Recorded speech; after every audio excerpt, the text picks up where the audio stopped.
1876년 미국의 한 잡지에 충격적인 사파 하나가 실렸습니다.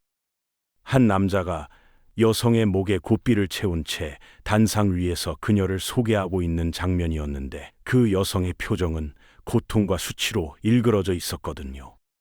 더 놀라운 건 잡지가 이 장면을 기이한 풍습이라고 담담하게 소개했다는 겁니다. 마치 이국적인 문화를 보도하듯이요. 그런데 이게 단순한 허구가 아니었습니다. 17세기부터 유럽 전역에서 실제로 벌어졌던 일이었거든요. 아내를 경매에 붙이고 돈을 받고 소유권을 넘기는 행위가 수백 년간 공공연하게 이루어졌습니다. 대체 어떤 사회가 이런 일을 가능하게 했을까요? 그 뿌리를 지금부터 파고들어 보겠습니다. 17세기 유럽 남성들의 머릿속에는 여성에 대한 뿌리 깊은 편견이 자리 잡고 있었습니다. 여성은 태생적으로 강렬한 욕망을 품고 있어서 남자를 유혹하고 타락시키는 존재라는 믿음이었거든요. 지금 들으면 황당하게 느껴지겠지만 당시엔 이게 상식처럼 통했습니다. 성직자들도 마찬가지였어요. 교회 설교단에서 여성을 이브의 딸들이라 부르며 인류 원죄의 원흉으로 지목했습니다. 신의 이름으로 혐오를 정당화한 셈이죠. 그 영향은 일상 구석구석까지 스며들었습니다. 선원들 사이에서는 여자가 배에 오르면 항해가 불길해진다는 미신이 퍼질 정도였고, 시장에서도 여성 혼자 물건을 흥정하는 건 눈총받는 일이었습니다. 신분이 높든 낮든 관계없이 모든 여성은 한 인간이 아니라 남성의 소유물로 간주됐거든요. 귀족 가문의 딸이든 농부의 아내든 그 본질적인 위치는 크게 다르지 않았습니다. 30대 초반의 마을 대장장이 토마스가 딸을 낳았을 때 주변 이웃들이 건넨 첫마디는 축하가 아니었습니다. 쓸모없는 입 하나 더 늘었군. 이 한마디가 당시 사회가 여성을 어떻게 바라봤는지를 고스란히 담고 있었죠. 결혼은 이 구조를 더욱 공고히 했습니다. 여성이 남편의 울타리 안으로 들어가는 순간 그녀의 의지와 권리는 사실상 소멸했습니다.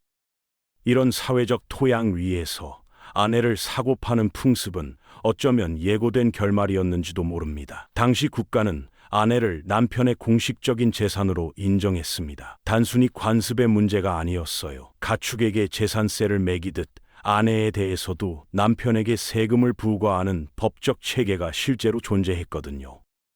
국가 스스로가 여성을 물건으로 공인한 셈입니다. 이 구조 안에서 남편의 폭력은 사실상 묵인됐습니다. 아내를 때리거나 학대해도 법적으로 처벌받는 일이 거의 없었어요. 자기 재산을 어떻게 다루든 그건 주인 마음이라는 논리였으니까요.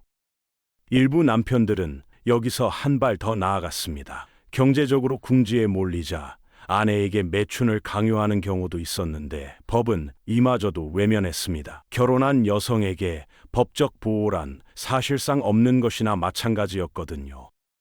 남편이 도박으로 전 재산을 날려 가족이 굶주리는 상황이 벌어져도 아내는 이혼을 요구할 권리조차 없었습니다. 그저 견디거나 아니면 도망치다 잡혀오거나였죠. 미혼 여성이라고 해서 다를 건 없었습니다. 아버지의 재산으로 등록된 딸은 본인의 의사와 무관하게 더 많은 지참금을 제시하는 남자에게 시집을 가야 했습니다. 사랑이나 선택의 여지는 처음부터 없었어요. 법이 폭력의 방패가 되고 제도가 차별의 근거가 되는 사회. 이것이 당시 유럽 여성들이 발딛고 살았던 현실이었습니다. 아내 판매는 17세기부터 20세기 초까지 영국과 유럽 전역에서 공공연하게 이루어진 풍습이었습니다. 역사학자들이 공식 확인한 사례만 400여 건에 달하고 기록되지 않은 것까지 합치면 실제 규모는 훨씬 컸을 거라고 추정됩니다. 방식은 놀라울 만큼 노골적이었어요. 남편들은 지역 신문에 버젓이 아내를 판다는 광고를 냈고 직접 목에 고삐를 채워 경매장으로 끌고 나오기도 했습니다. 가격을 정하는 방식도 가축 거래와 다를 바 없었거든요. 몸무게를 재서 값을 매기거나 물건을 팔듯 장점을 줄줄이 나열한 뒤 입찰을 받았습니다. 경매가 끝나고 돈이 오가면 남편이 고삐를 낙찰자에게 넘기는 것으로 소유권 이전이 완료됐습니다. 악수 한 번, 서류 한 장 없이요. 이 광경이 벌어진 곳은 으슥한 뒷골목이 아니었습니다. 마을 광장, 시장 한복판, 사람들이 오가는 번화한 거리였어요. 구경꾼들이 몰려들고 흥정이 오가고 때로는 박수까지 쳤습니다. 사회가 이 행위를 범죄가 아닌 하나의 거래로 받아들이고 있었던 거죠. 이 기괴한 풍습이 수백 년간 유지된 데는 결정적인 이유가 하나 있었습니다. 바로 당시의 이혼 제도였어요. 법적으로 이혼 소송을 진행하려면 현재 가치로 2,400만 원에 달하는 비용이 필요했거든요.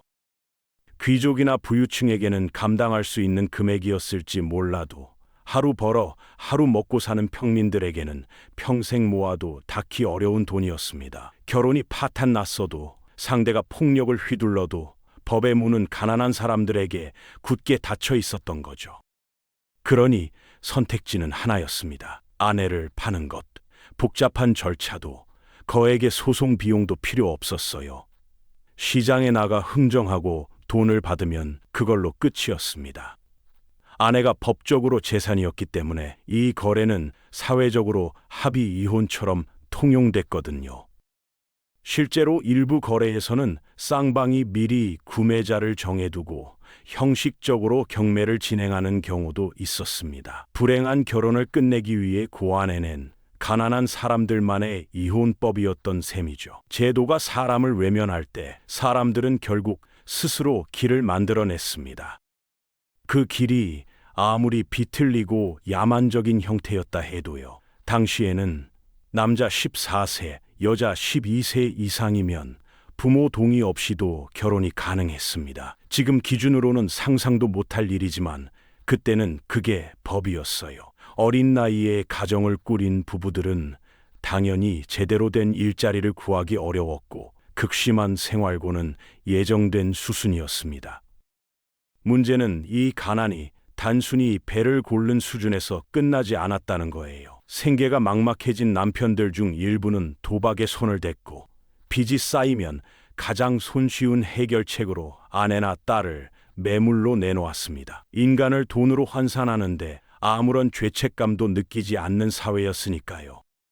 그런데 여기서 반전이 있습니다. 팔려가는 여성들 중 일부에게 이 거래는 오히려 탈출구였습니다. 이혼할 권리조차 없었던 그녀들에게 판매는 지옥 같은 결혼 생활을 끝낼 수 있는 유일한 방법이었거든요.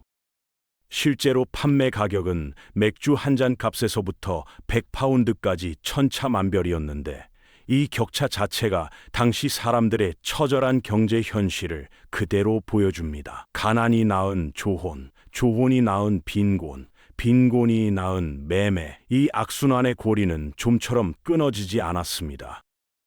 귀족 남성들은 공개적으로 아내 판매 풍습을 비판했습니다. 미개하고 야만적이라며 당장 없애야 한다고 목소리를 높였죠. 그런데 정작 그들의 행동을 들여다보면 이야기가 달라집니다. 귀족들 역시 여성을 동등한 인격체로 보지 않았거든요.